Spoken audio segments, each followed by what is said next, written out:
Bueno, hermanos, daremos tiempo a los pequeñitos del culto infantil, si es que hay, porque decía mi esposa, voy a ver si hay niños para el culto infantil. Entonces, vamos a dar oportunidad de que si hay pequeñitos, bueno, sean atendidos. Y nosotros que estamos aquí ya para escuchar la palabra de Dios, abran su Biblia o ténganla abierta en la lectura que acabamos de hacer, Génesis 6. Pero ahora yo voy a continuar la lectura en los versículos 9 al 22. Era importante leer los primeros versículos para tomar la idea completa. Yo leeré en voz alta los siguientes versículos 9 al 22 que dicen así. Estas son las generaciones de Noé. Noé, varón justo, era perfecto en sus generaciones, con Dios caminó Noé. Y engendró Noé 3 hijos, a Sem, a Cam y a Jafet. Y se corrompió la tierra delante de Dios, y estaba la tierra llena de violencia. Y miró Dios la tierra, y he aquí que estaba corrompida, porque toda carne había corrompido su camino sobre la tierra.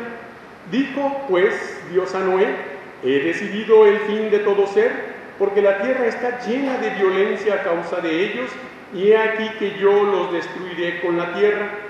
Hazte un arca de madera de gofer, harás aposentos en el arca y la calafatearás con brea por dentro y por fuera, y de esta manera la harás, de 300 codos de la longitud del arca, de 50 codos su anchura y de 30 codos su altura, y una ventana harás al arca y la acabarás a 1 codo de elevación por la parte de arriba, y pondrás la puerta del arca a su lado, y le harás piso bajo, segundo y tercero.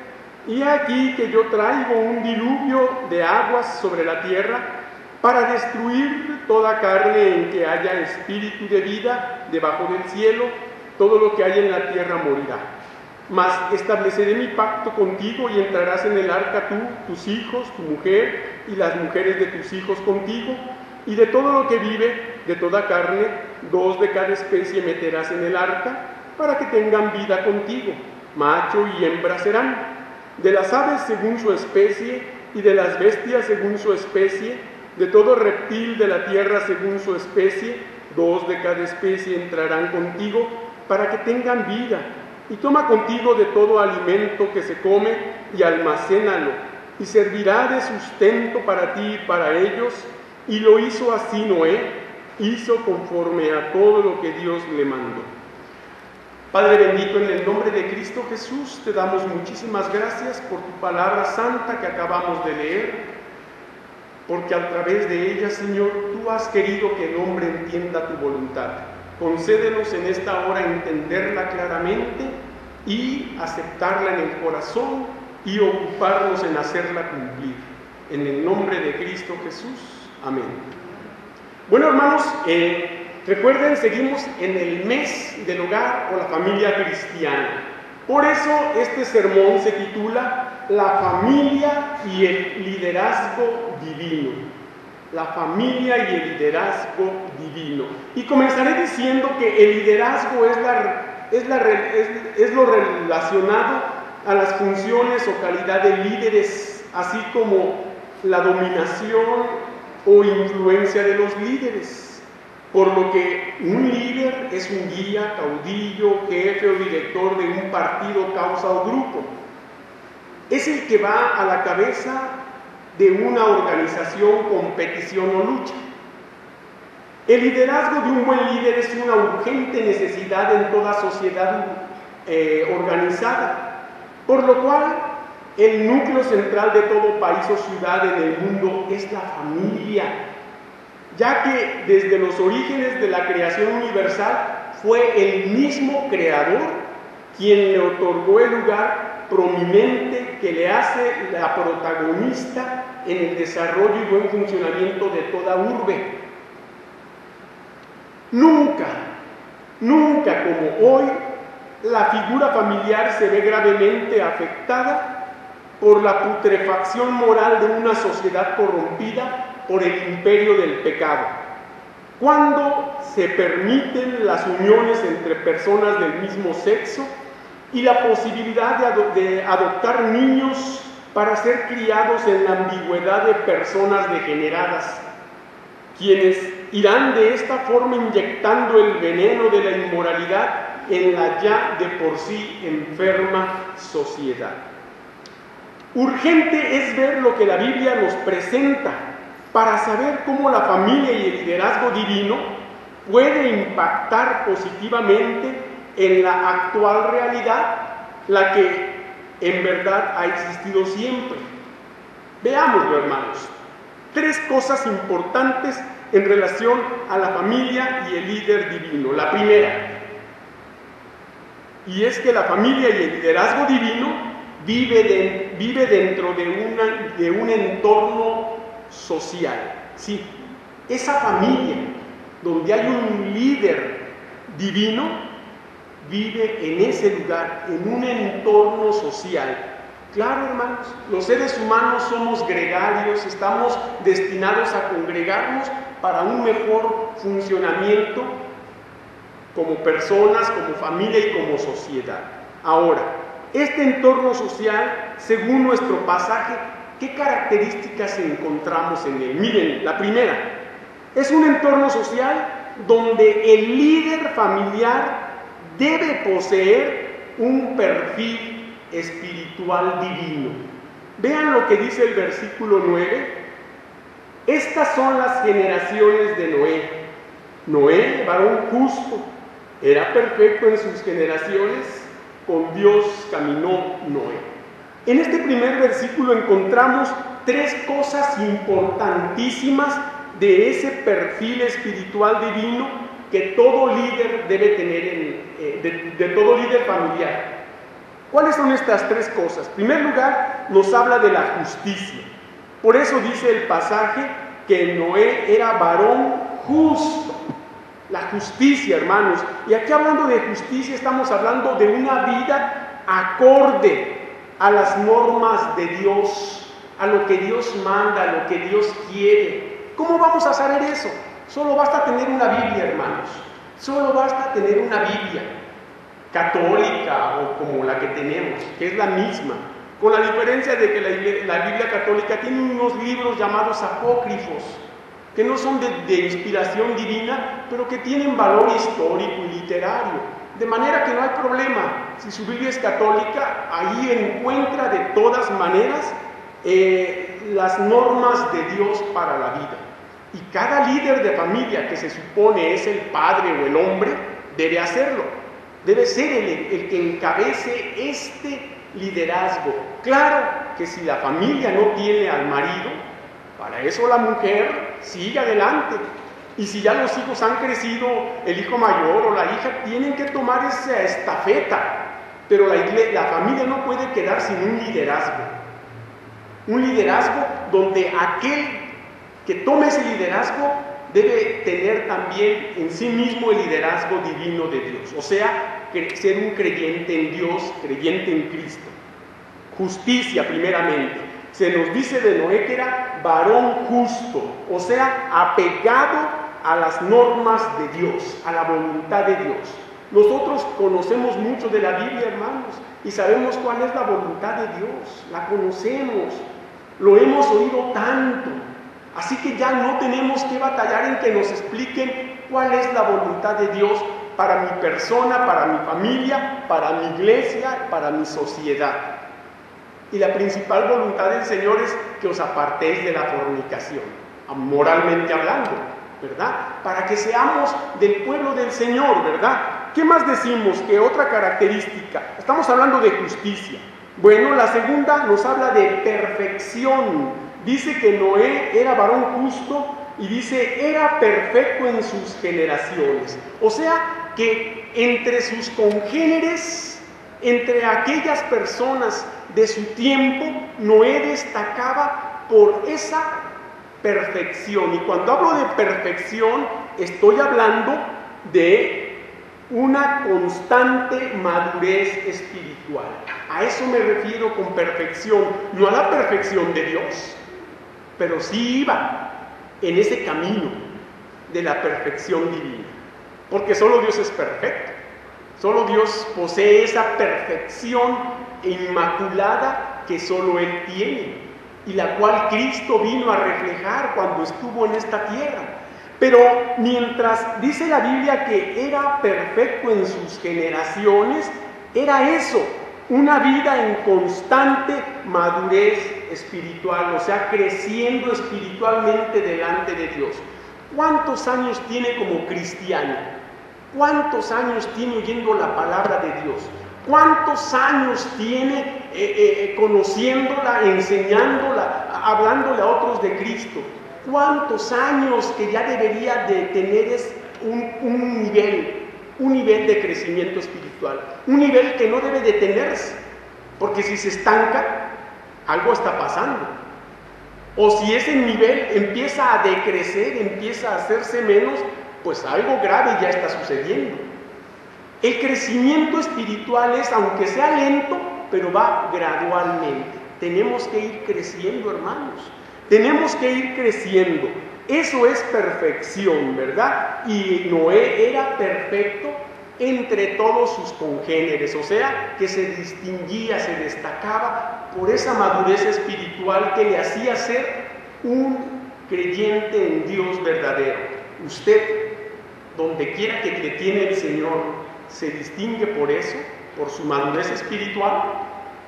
Es una buena pregunta que debemos hacernos. Pero una tercera característica que tenemos allí y que dice la Biblia, con Dios caminó Noé, aquí se está refiriendo a esa dependencia en Dios. Dependencia en Dios. O sea, Noé tenía una vida en total sujeción voluntaria a Dios. Solo así podemos depender de Dios, cuando nos sometemos a su voluntad santa, cuando aceptamos su voluntad en mi vida, en mi familia, en mi sociedad, las cosas que pasan, lo que tengan que pasar, no reclamárselas al Señor. Recuerda el caso de Job. ¿Qué pasó con Job? Que en un solo día perdió absolutamente todo. Hay quien en un día puede perder a un familiar, es más, a más de uno, pero nadie ha perdido como Job todo en un solo día, todo. Y cuando digo todo, es todo, porque lo único que le quedó fue la vida y su mujer, fue todo lo que le quedó, porque ni la salud, 10 hijos murieron en un solo día, toda su riqueza y poderío y fama y posición social en un día se esfumaron. Y aquel hombre que era, que caminaba con Dios, que era perfecto, que era justo, del cual el mismo Señor estaba orgulloso de él, tuvo dependencia. Él dijo, ¿qué? ¿Acaso recibiremos de Dios solo lo bueno y lo malo no? Fíjese qué madurez para tomar las cosas con esa dependencia, aceptación de la voluntad del Señor y esa sujeción a la voluntad de Dios. Solo cuando nos sujetamos a su voluntad, hermanos, podemos caminar con Dios. Como dice aquí, con Dios caminó Noé. Hemos dicho, en primer lugar, que en este entorno social es donde el líder familiar debe poseer un perfil espiritual divino. Y aquí se mencionan 3 cosas que ya vimos: justicia, perfección y dependencia. Mire lo que dice Ezequiel. Le invito a ir a Ezequiel, no pierda este pasaje como quiera. Ezequiel 14, por favor, para que usted vea de lo que estoy hablando. Ezequiel 14.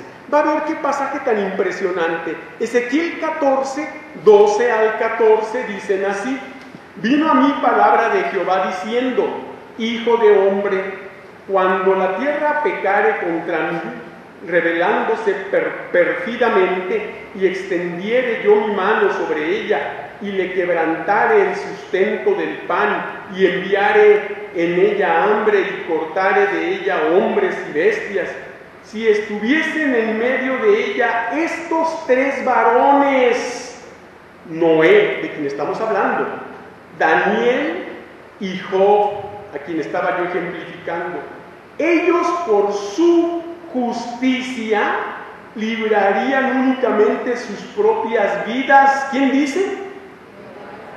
Jehová el Señor. ¿Qué le parece? por su propia justicia. ¿Sabe cuál era esa justicia? Su fe en Dios. Su fe en Dios. Eso los justificó. Su fe en Dios. Noé, Daniel y Job. Qué interesante que aquí en Ezequiel se pongan esos tres personajes y se pongan de ejemplo en que estos tres, dice, por su justicia liberarían únicamente sus propias vidas. ¿De qué le estoy hablando? De eso, de un perfil espiritual que todo líder de familia debe tener. Que agrade a Dios, es la idea, que agrade a Dios, que Dios se agrade de ellos. La pregunta, ¿Dios se está agradando de usted como líder? ¿Podría usted decir que sí, completamente? Bueno, la respuesta es para usted. Diremos también que en este entorno social, y volvamos por favor a Génesis 6, es un entorno social donde el líder familiar trasciende en su descendencia terrenal. Vea lo que dice el versículo 10. Y engendró Noé 3 hijos, a Sem, a Cam y a Jafet. A ver, aquí lo que estoy diciendo no es tanto que trascienda carnalmente, aunque es obvio que tiene que haber descendencia carnal para poder trascender en ello. Mire, hay hijos que trascienden, o hay padres que trascienden en los hijos porque les heredan rasgos físicos. Y dicen, mira, no le perdió nada, está igualito. Así como está de fue el padre, ve el chiquillo también. Igualitos. Bueno, ni modo, le heredó lo que el padre tiene, ¿qué le vamos a hacer físicamente? Pero aquí estamos hablando de una trascendencia mucho más importante, la trascendencia espiritual. Dice la Biblia, instruye al niño en su camino y aun cuando fuere viejo no se apartará de él. Esa es la principal trascendencia que el líder de familia debe heredar a sus hijos. Eso, el camino del Señor, porque es lo único que le va a garantizar al hijo la salvación de su alma. Lo único.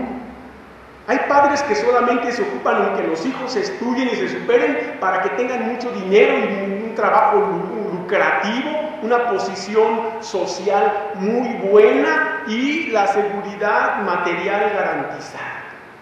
Bueno, dice el Señor Jesús que solo eso tendrán, solo eso.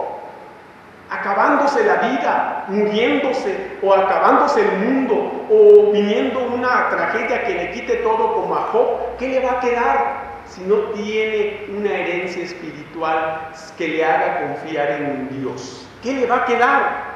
Por eso es un entorno social donde el líder familiar trasciende en su descendencia espiritualmente. Debe inculcarles el camino del Señor. Esa es la mejor manera de trascender. Como padre, como madre, que los hijos un día digan, gracias a Dios por mi papá, gracias a Dios por mi mamá, porque me enseñó el camino, me lo enseñó, me dio en él, me dio ejemplo, y ahora que ya no lo tengo, le doy gracias a Dios, porque me dio lo más valioso. Porque cualquier herencia material se acaba o se pierde, pero esta no, ni se acaba ni se pierde. Pero ¿qué más diremos de este entorno social? Bueno, es un entorno donde el líder divino sufre ante el creciente pecado mundial. Vean lo que dice el versículo 11. Y se corrompió la tierra, ¿delante de quién? De Dios, dice, y estaba la tierra llena de violencia. Y acabamos de leer en la lectura que nuestra hermana Edith leyó aquí al frente, que a Dios le dolió en su corazón, le pesó en su corazón haber creado al hombre. Y mire, para explicar más esto, vayamos a Jeremías, por favor. Jeremías, capítulo 13. Vean lo que dice Jeremías 13. Es un pasaje impactante. Casi pocas veces se lee este pasaje, pero yo lo tengo señalado. Señálelo si puede. Jeremías 13, versículo 17. Vean lo que dice. Mas si no oyereis esto, en secreto llorará mi alma a causa de vuestra soberbia, y llorando amargamente se desharán mis ojos en lágrimas, porque el rebaño de Jehová fue hecho cautivo. Palabras que Jeremías estaba expresando inspirado por Dios. O sea, es Dios el que habla. Es Dios el que sufre ante esto. Por eso dice la Escritura que no debemos contristar, o sea, entristecer al Espíritu Santo de Dios que mora en nosotros. Y aquí se dice claramente cómo el Señor sufre.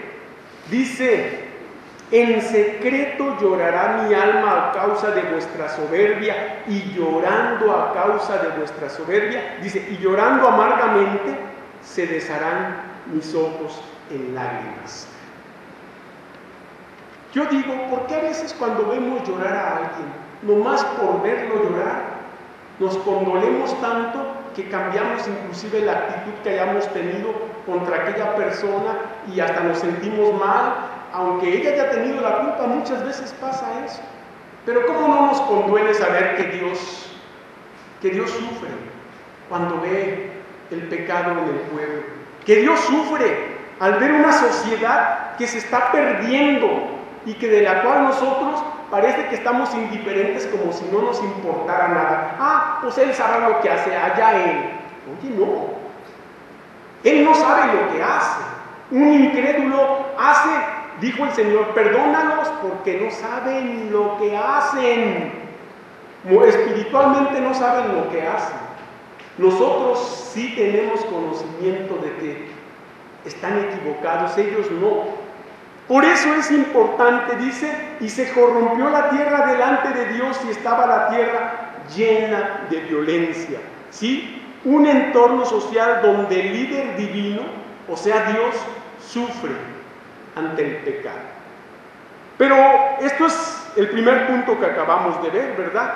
La familia y el liderazgo divino vive dentro de un entorno social. Eso ha sido siempre. Así eran los tiempos de Noé. Así fue en los tiempos de Jesús, así sigue siendo hoy, hermanos. Las cosas no han cambiado. La familia cristiana vive así, en un entorno social así. Vamos a decir en segundo lugar que la familia y el liderazgo divino vive bajo la soberanía de Dios. ¡Qué bueno, hermanos! ¡Qué bueno! Y ahí tenemos en Génesis 6 4 cosas importantes de esta soberanía de Dios. Y cuando hablamos de soberanía, hablamos de autoridad y control, que aunque el mundo parece desenfrenado y descontrolado, nada se ha escapado a la soberanía y al conocimiento de Dios. Pero ¿qué cosas tenemos allí? 4 cosas importantes, miren, hablando de esta soberanía de Dios. En primer lugar, la soberanía de Dios ve cómo la corrupción puede dañar a las familias. Versículo 2 dice: y miró Dios la tierra, y he aquí que estaba corrompida, porque toda carne había corrompido su camino sobre la tierra. En esa soberanía Dios ve. Y cuando Dios ve, es que Dios está al tanto. Dios está, aparentemente usted dice, ¿y por qué Dios no hace nada? Dios lo está haciendo, pero lo hace a través nuestro. Y queremos que sea Dios el que baje del cielo como lo hizo Cristo y que empiece a decir, a ver, calle y enmudece. A ver, que sea esto y que se haga esto. Eso ya no va a suceder. Cuando Cristo venga será para juzgar al mundo. Pero Dios está obrando y Dios lo hace a través nuestro, que tenemos la verdad y el conocimiento de su palabra. Y Dios quiere seguir obrando y Él espera que nosotros veamos esa corrupción que puede dañar a nuestras familias y que está dañando muchas familias sin Cristo. Por eso dice ese versículo: y miró Dios la tierra. ¿Cómo cree que ve Dios desde el cielo su creación envuelta en pecado? ¿Cómo cree que la ve? ¿Con dolor? ¿Con dolor? No hay nada más triste que ver algo que uno hizo y que otros destruyan o no valoren. Yo he sabido de hermanos, maestros, que se han esforzado tanto haciendo trabajos, haciéndoles programas de trabajo a grupos, y los muchachos de repente no quieren nada y destruyen y les regalan las copias, las hojas, el material, y al rato anda rodando ahí tirado, y aquel maestro, aquella persona con dolor dice: si supieran cuánto trabajo me tomó hacer esto, si supieran cuántas horas de ocupación estuve trabajando. Es triste, hermanos, que eso pase, que menospreciemos el trabajo de quienes se han esforzado por tratar de enseñarnos, tratar de ayudarnos. Imagínense cómo verá Dios la tierra envuelta en pecado, en maldad. Bueno, Dios ve. Lo bueno es que Dios ve cómo la tierra está en esa corrupción. Y si Dios está viendo eso, hermanos, Dios tiene un plan. Pero en ese plan estamos usted y yo. Se lo hago saber. ¿Qué más pasa en esta soberanía divina? No solamente Dios ve cómo la corrupción puede dañar a las familias, sino Dios dice cómo castigará a las familias corruptas. Vean lo que dice el versículo 13. Y dijo pues Dios a Noé: he decidido el fin de todo ser, porque la tierra está llena de violencia a causa de ellos, y he aquí que yo los destruiré con la tierra. Qué interesante. Cuando Dios ve, también Dios dice qué hará. Y ya sabemos que este mundo tendrá también un final, y que Dios destruirá esta creación como la destruyó hace miles y miles de años atrás, en el caso de Noé. Y la Biblia no lo anticipa, como lo anticipó en el caso de Noé. Pero Noé se puso a trabajar, Noé se puso a hacer caso al Señor. ¿Nosotros qué haremos?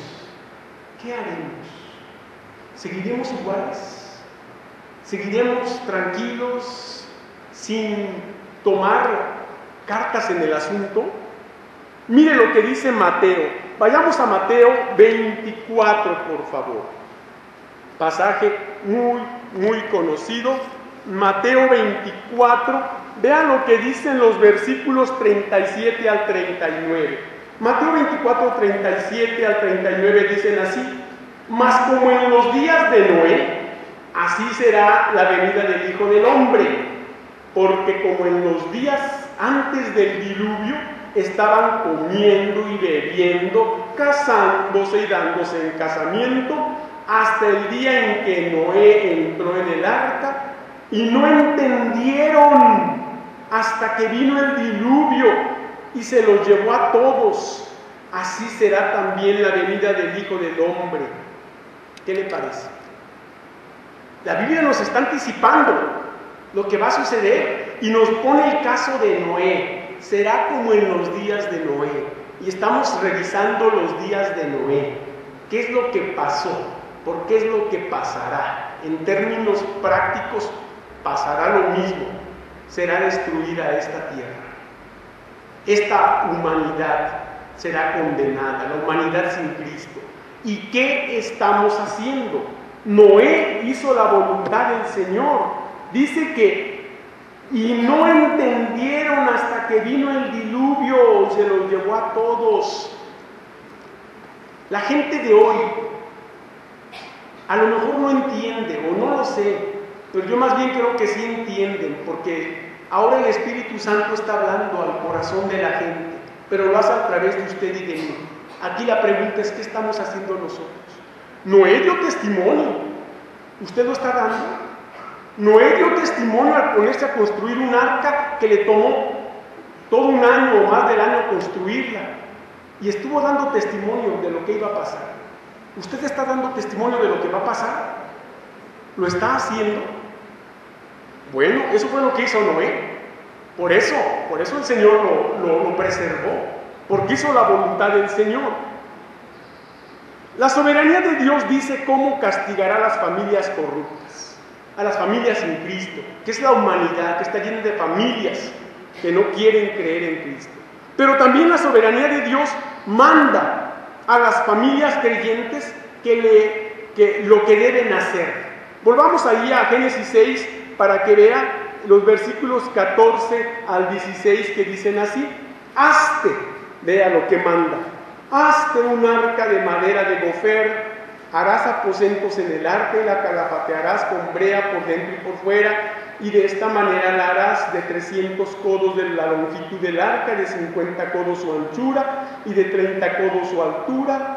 Una ventana harás al arca y la acabarás a 1 codo de elevación por la parte de arriba, y pondrás la puerta del arca a su lado y le harás piso bajo, segundo y tercero.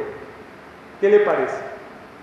Es importante que ante esta situación la soberanía de Dios obre en las familias cristianas. ¿Cómo? Él nos manda lo que debemos hacer. En aquel momento a Moisés le mandó hacer aquella arca. ¿Qué nos manda hacer ahora? Predicar, hermanos.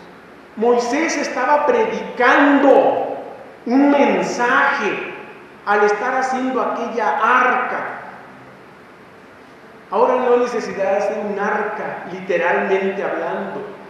Ahora hay necesidad de predicar. ¿Lo estamos haciendo?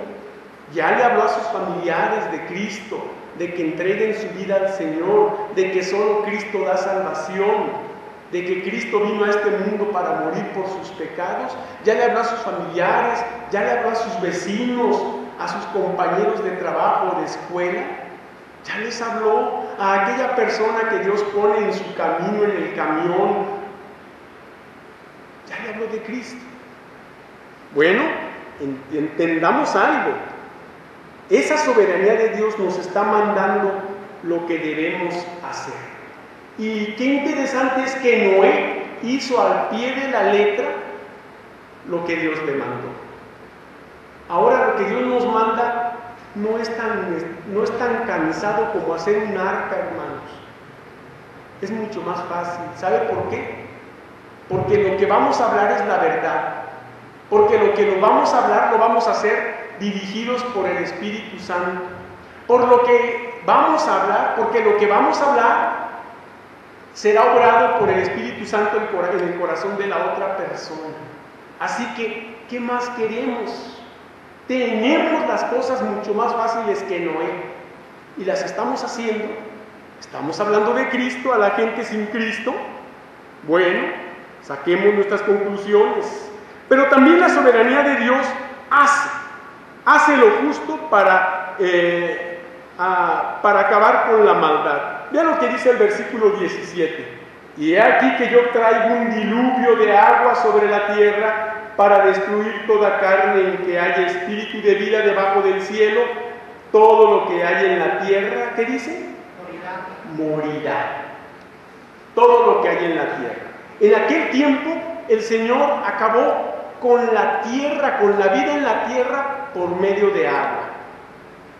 Pero qué interesante que es el agua el origen de la vida, y ese mismo origen de la vida acabó con ella.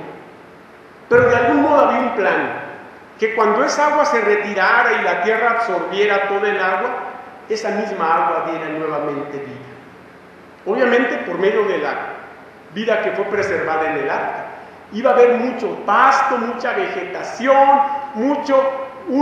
era como una segunda creación, por así decirlo, porque a Noé, a su esposa y a sus hijos y las esposas de sus hijos les tocó lo mismo que a Adán y sus congéneres, poblar la tierra nuevamente. Y qué interesante que Dios hace lo justo para acabar con la maldad. En aquel momento fue con agua que de alguna manera garantizaba que hubiera vida. Pero en esta ocasión, vayamos a 2 de Pedro 3, por favor. Segunda carta de Pedro, capítulo 3, vea lo que dicen los versículos 10 y 11. Segunda de Pedro 3, 10 y 11 dice: pero el día del Señor vendrá como ladrón en la noche, en el cual los cielos pasarán con gran estruendo, y los elementos ardiendo serán deshechos, y la tierra y las obras que en ella hay serán quemadas. Puesto que todas estas cosas han de ser deshechas, ¿cómo no debéis vosotros andar en santa y piadosa manera de vivir? ¿Qué le parece? Todo esto va a pasar. Desgraciadamente, muchos tal vez nos hemos afanado demasiado en acumular riqueza, en construir una gran casa, en tener grandes lujos allí que garanticen no solo mi supervivencia, sino mi comodidad. Pero cuando el mundo se acabe, todo eso en lo que usted invirtió horas y horas de esfuerzo, trabajo y sacrificio, se acabará. Se acabará. Esta vez va a ser con fuego, con azufre, con lumbre. Y dice la Biblia claramente que así sucederá. Los elementos ardiendo serán deshechos y la tierra y las obras que en ella hay serán quemadas. La lumbre, cuando acaba con todo, acaba con cualquier posibilidad de vida. El agua no, el agua al contrario. El agua promete que haya vida, el fuego no. El fuego no. Vamos a ver en tercero y último lugar, por favor, y volvemos a Génesis 6, que la familia y el liderazgo divino viven cumpliendo la voluntad divina. ¿Sí? Toda familia que tiene un liderazgo divino debe vivir cumpliendo la voluntad de Dios. Y vamos a decir 4 cosas de la voluntad divina o la voluntad de Dios. En primer lugar, la voluntad divina establece su pacto con las familias que temen a Dios. Vea lo que dice el versículo 18 de Génesis 6. Dice: mas yo estableceré mi pacto contigo y entrarás en el arca tú, tus hijos, tu mujer y las mujeres de tus hijos contigo. El arca fue aquel instrumento para salvación. Y había un pacto que vamos a ver ahorita de qué se trata. Es importante que Dios renovó ese pacto en Cristo. Dijo Cristo: esta es mi sangre ¿del qué? Del nuevo pacto. Esta es mi sangre del nuevo pacto. Aquella arca en la que Noé, su familia y todos los animales escogidos fueron salvados de morir ahogados, es un símil a Cristo, aquella arca. Cristo es el nuevo pacto. Cristo es ese nuevo pacto. Vayamos para que vea lo que estoy diciendo a 1 de Pedro 3. Para que vea la palabra de Dios, qué clara es. 1 de Pedro, capítulo 3, y vea lo que dicen los versículos 20 y 21. 1 de Pedro 3, 20 y 21 dicen: los que en otro tiempo desobedecieron, cuando una vez esperaba la paciencia de Dios en los días de Noé, mientras se preparaba el arca, en la cual pocas personas, es decir, 8, fueron salvadas por agua. El bautismo que corresponde a esto ahora nos salva, y luego ve entre paréntesis, no quitando las inmundicias de la carne, sino como la aspiración de una buena conciencia hacia Dios, y dice, por la resurrección de Jesucristo. ¿Qué le parece? Lo que sucedió en aquella vez, por medio de aquella arca, esa salvación que Dios dio, ahora la da a través de la resurrección de Cristo. Y aquella arca y aquel varón, Noé y esa familia, dice, es lo que corresponde al bautismo actualmente. Creyeron y ese sería como su bautismo. Ahora el que cree es bautizado y obviamente todo esto obrado por la resurrección de Cristo, ¿verdad? De lo cual dice la Biblia claramente, hablando de esa obra, por la resurrección de Jesucristo. ¿Qué le parece? ¿Cómo la Biblia se explica de una manera tan hermosa, hablando de que la voluntad divina establece su pacto con las familias que temen a Dios? Aquella familia por eso fue salva, por eso el Señor le dijo, mas estableceré mi pacto contigo y entrarás en el arca tú, tus hijos, tu mujer y las mujeres de tus hijos. Ahora, hermanos, Cristo es como esa arca de salvación. ¿Quieres ser salvo de ese fuego destructor que acabará con el mundo cuando Cristo regrese? Entrégale tu vida a Cristo. Entrégale tu vida a Cristo. Solo así tendrás salvación. No hay otro nombre bajo el cielo en quien dado a los hombres en quien podamos ser salvos, dice la Biblia. Solo Cristo. Pero también la voluntad divina, y volvamos allá a Génesis 6, establece normas inquebrantables de vital conservación. Vean lo que dicen los versículos 19 y 20. Y de todo lo que vive, de toda carne, 2 de cada especie meterás en el arca, para que tengan vida contigo, macho y hembra serán. De las aves según su especie, y de las bestias según su especie, de todo reptil de la tierra según su especie, 2 de cada especie entrarán contigo para que tengan vida. Fíjese que estos 2 versículos terminan muy parecidos. Dice el versículo 19, para que tengan vida contigo. Y dice el versículo 19 y dice el versículo 20, para que tengan vida. Sí, hermanos, Dios establece eso, normas inquebrantables de vital conservación. Queremos que el Señor nos conserve la vida, no solo en este mundo, sino en la eternidad. Bueno, en la eternidad solo hay que creer en Cristo. En este mundo hay que respetar las normas de inquebrantable o de vital conservación. ¿Cuáles son esas, hermanos? En primer lugar, dice la Biblia, que en lo que dependa de vosotros, vivid en paz con todos. Que también debemos ayudar a las personas necesitadas, que debemos perdonar las ofensas de quien nos ofenda, que debemos amar no solo al que nos ama, sino a nuestro enemigo, que debemos vivir piadosamente apartándonos del mal. Esas son normas inquebrantables que aseguran la vital conservación. Queremos vivir muchos años, dice la Biblia, aparta tu lengua del mal y refrena tu lengua de hablar engaño. Pero, ¿cómo va a vivir mucho tiempo alguien que viva haciendo la maldad, que viva haciendo lo que se le da la gana? Tarde o temprano esa persona va a morir. Va a morir. ¿Por qué? Porque anda alterando o quebrantando esas normas que Dios pone para que tengamos una larga vida. La voluntad divina además establece reglas generosas para su provisión diaria. Vea lo que dice el versículo 21. Y toma contigo de todo alimento que se come y almacénalo y servirá de sustento para ti y para ellos. En aquel momento así fue.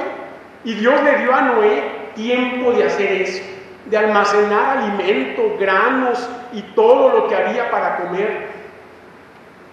Imagínese si no lo hubiera hecho así Noé. No hubiera soportado todos esos días de diluvio si no hay que comer. Ahora, ¿qué es lo que Dios, esas reglas generosas que Dios le da para su provisión diaria? En primer lugar, le da salud para trabajar. En segundo lugar, le ha dado un trabajo en el cual se puede desarrollar. En tercer lugar, le da un salario que recibe, el cual debe administrar correctamente.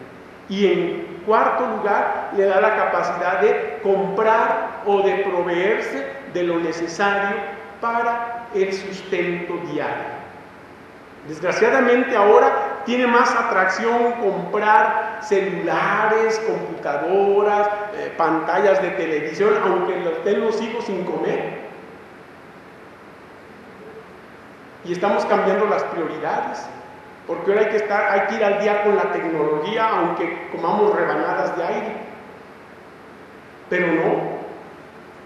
El dinero que Dios le da, lo principal es para la subsistencia diaria, para que tenga que comer, para que no le falte a la familia. De lo contrario, el líder, dice la Biblia, que aquel que no provee para los suyos, dice que ha negado la fe y es peor que un incrédulo, peor que un incrédulo, de tal manera que todo líder de familia debe proveer para los suyos el sustento diario. Dios le da todo eso que mencionamos: vida, salud, trabajo, un salario y la capacidad de administrar bien ese dinero, ¿verdad? Así pasó con Noé en esta ocasión.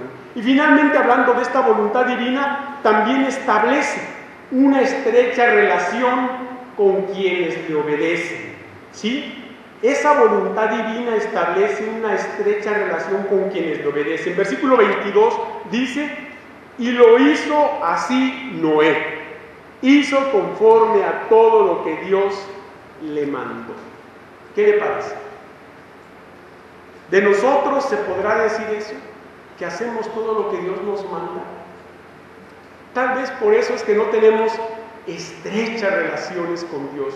Claro que Él no nos deja de su mano, Él es misericordioso. Dice la Biblia que aunque nosotros falláramos o fuéramos infieles, Él no falla, Él permanece fiel. No puede negarse a sí mismo. ¿Y qué es Dios? Pues Dios es amor. Pero no por eso vamos a abusar, hermanos, porque eso sí sería una afrenta contra Dios.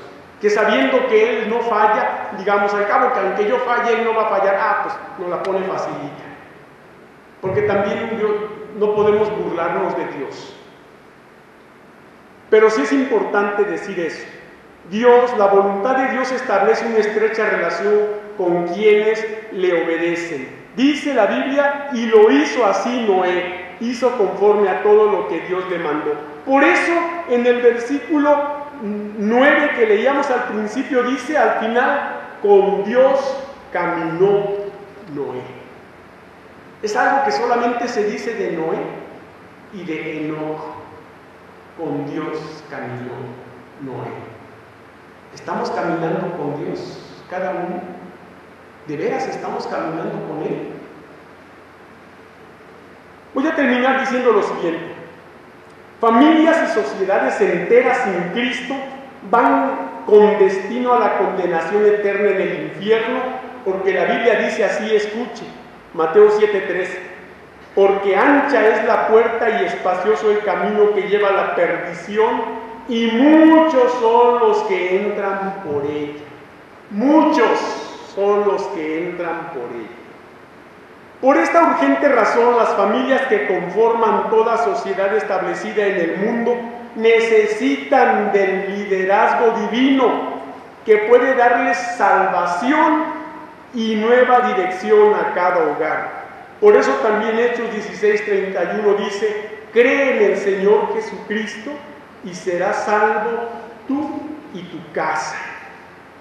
Nuestro trabajo como iglesia, conformada por familias cristianas con liderazgo divino, es orar fervientemente a Dios, involucrarnos en la obra del Señor, compartir el mensaje de salvación y permanecer fieles hasta el regreso de nuestro Salvador. Y termino con una frase que dice así: cuando la familia y su líder tienen un liderazgo divino, andarán seguros y llegarán gozosos al hogar divino. Que Dios le bendiga. Muchas gracias por su atención.